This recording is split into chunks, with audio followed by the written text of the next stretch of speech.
শেখ হাসিনার পদত্যাগপত্র জাতিসংঘে জমা দিতে হবে। তা না হলে বাংলাদেশ সেনাবাহিনীর প্রতি বাংলাদেশ সেনাবাহিনীর উপরে একটি নিষেধাজ্ঞা আসবে, এমন একটি গুজব সামাজিক যোগাযোগ মাধ্যম ফেসবুকে ছড়িয়ে পড়েছে।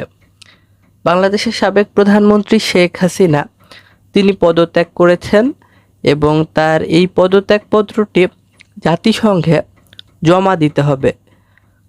যদি জমা না দেওয়া হয় তাহলে শান্তিরক্ষী মিশনে বাংলাদেশ সেনাবাহিনীর সদস্যদেরকে যে অন্তর্ভুক্ত করা হয়, এই কার্যক্রমে বাংলাদেশ সেনাবাহিনীর উপরে নিষেধাজ্ঞা আসবে, এমন একটি গুজব সামাজিক যোগাযোগ মাধ্যমে এবং বাংলাদেশ আওয়ামী লীগের যারা প্রভাবশালী নেতৃবৃন্দ আছেন, যারা নেতা আছেন, তাদের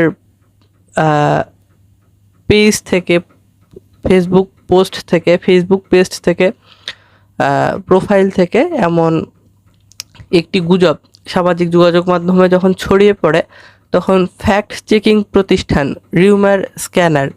রিউমার স্ক্যানার বাংলাদেশ, এই ফ্যাক্ট চেকিং প্রতিষ্ঠানটা এই বিষয়ের উপরে অনুসন্ধান শুরু করে।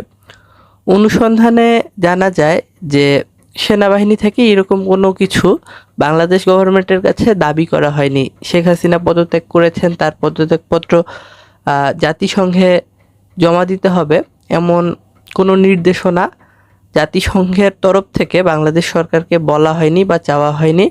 আর যদি সেটি জমা না দেওয়া হয়, বাংলাদেশ সেনাবাহিনীর উপর নিষেধাজ্ঞা আসবে, এমন কোনো তথ্যেরও সত্যতা খুঁজে পায়নি ফ্যাক্ট চেকিং প্রতিষ্ঠান রিউমার স্ক্যানার বাংলাদেশ।